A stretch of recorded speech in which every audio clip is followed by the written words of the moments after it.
السلام علیکم ورحمۃ اللہ وبرکاتہ حامد و مصلیٰ اما بعد قال اللہ تبارک و تعالی فی کلام المجید والفرقان الحمید اعوذ باللہ من الشیطان الرجیم بسم اللہ الرحمن الرحیم اقرأ باسم ربک الذی خلق۔ حضرات گرامی، ہمیں اور آپ کو بخوبی معلوم ہے کہ اس سال چاہے دینی مدارس والے ہوں، چاہے دینی مدارس میں پڑھنے والے مسلمان طلباء ہوں، یا ہندی مدارس میں ہندی کالج میں پڑھنے والے اسٹوڈنٹ ہو، اس سال کورونا کی وجہ سے کافی تعلیمی نقصان ہوئی ہے۔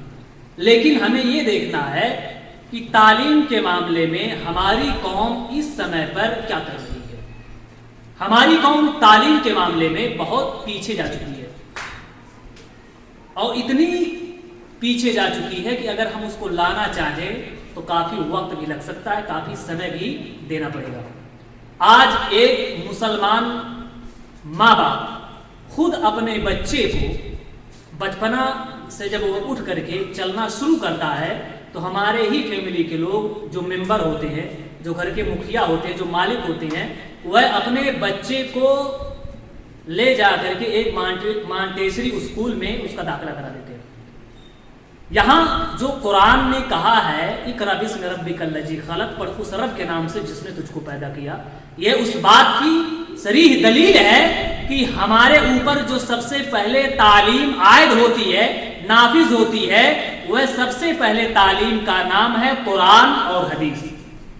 آج ہمارا بچہ یونیورسٹی میں پڑھتا ہے، کالج میں پڑھتا ہے، مدرسے میں پڑھتا ہے، ہندی مدرسے میں پڑھتا ہے، لیکن اس کو ابھی یہ نہیں معلوم ہے کہ ہمارے ماں باپ کا حق مجھ پر کیا ہے۔ اب اس کو یہ نہیں معلوم ہے کہ اللہ اور اس کے رسول کیا ہے۔ اب اس کو یہ نہیں معلوم ہے کہ قرآن حدیث کیا ہے۔ ابھی اس کو یہ نہیں معلوم ہے کہ غلط اور صحیح کیا ہے۔ ابھی اس کو یہ نہیں معلوم ہے کہ بچوں کے ساتھ اور بڑے لوگوں کے ساتھ، چھوٹے لوگوں کے ساتھ، غریبوں کے ساتھ، مسکینوں کے ساتھ کیسا برتاؤ کرنا چاہیے، ان لوگوں کے ساتھ کیسے اٹھنا بیٹھنا چاہیے، ان لوگوں کے ساتھ کیسے سیکھنا چاہیے، کیسے بولنا چاہیے۔ ابھی ان بچے کو اتنی بھی عقل و سمجھ نہیں ہے۔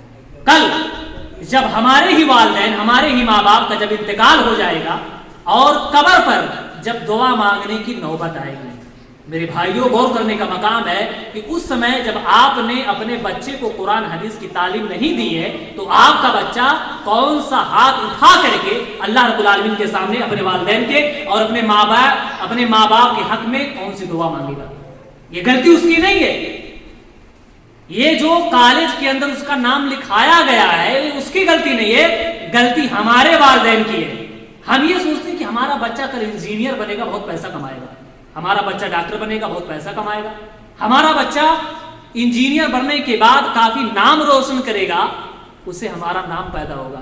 لیکن جب آپ کا بیٹا قرآن اور حدیث میں جرو بٹن لل ہے، دنیا تو آپ کما سکتے ہو، دنیا آپ پیسے سے خرید سکتے ہو، لیکن آخرت کے بارے میں آپ نے کبھی سوچا ہے کہ وہاں ہم اللہ رب العالمین کے سامنے کھڑے تو ہو جائیں گے، لیکن کون سا شکل لے کر کے، کون سا چہرہ لے کر کے ہم اللہ رب العالمین کے سامنے کھڑے ہو پائیں گے؟ یہ ایک ماں باپ کو، ایک والدین کو اور ایک فیملی والوں کو اپنے بچے اور بچیوں کے بارے میں اس چیز پر غور کرنا چاہیے، سوچنا چاہیے، سمجھانا چاہیے اور خوض کرنا چاہیے۔ آج یہ تعلیم کی جو نوبت آ چکی ہے نا، ہمیشہ شکایت کا موقع ملتا رہتا ہے، ہمیشہ برائیوں کا موقع ملتا رہتا ہے، ہمیشہ چغلی اور غیبت کا جو معاملہ پڑا رہتا ہے۔ یہ کس نوبت پر ہے؟ میں یہ نہیں کہتا کہ آپ اپنے بچے کو انجینئر نہ بناؤ، میں یہ نہیں کہتا کہ آپ اپنے بچے کو ڈاکٹر نہ بناؤ، میں یہ نہیں کہتا کہ آپ اپنے بچے کو ہندی انگلش نہ پڑھاؤ، سب کچھ پڑھاؤ جو اللہ رب العالمین نے آپ کو میسر کیا ہے۔ آپ ہر تعلیم سے اپنے بچے کو آگاہ کرو، پڑھاؤ، لکھاؤ، سمجھاؤ، لیکن ہر تعلیم سے پہلے قرآن اور حدیث لازم ہے۔ ہمیں سوچنا چاہیے کہ ہمارا بچہ کیا ہے، مسلمان ہے۔ ہمیں سوچنا چاہیے کہ ہمارا بچہ جو آنکھ کھولا ایک مسلمان کے گھر میں پیدا ہوا ہے۔ ہمیں خود سوچنا چاہیے کہ ہمارا بچہ جو پیدا ہوا ہے اس کو کس چیز کی تعلیم پہلے دینی چاہیے۔ آج گاؤں میں، دیہات میں، شہروں میں آپ کو دیکھ لو، ایک بیٹا اپنے ماں کو گالی دیتا ہے، ایک بیٹا اپنے ماں کو مارتا ہے، ایک بیٹا اپنے ماں باپ کو گھر سے نکال دیتا ہے۔ آپ نے اپنے بچے کو اگر غلط اور صحیح کی تعلیم دی ہوتی تو آج یہ نوبت نہیں آتی کہ آپ اپنے گاؤں میں سر جھکا کر کے چلو۔ آج یہ نوبت جو آئی ہوئی ہے یہ ہمارا معاملہ نہیں ہے، یہ اس دنیا کے ہر اس شخص کا معاملہ ہے جو اپنے آپ کو 30 مار کھا سمجھتے ہیں تعلیم اور تربیت کے معاملے میں۔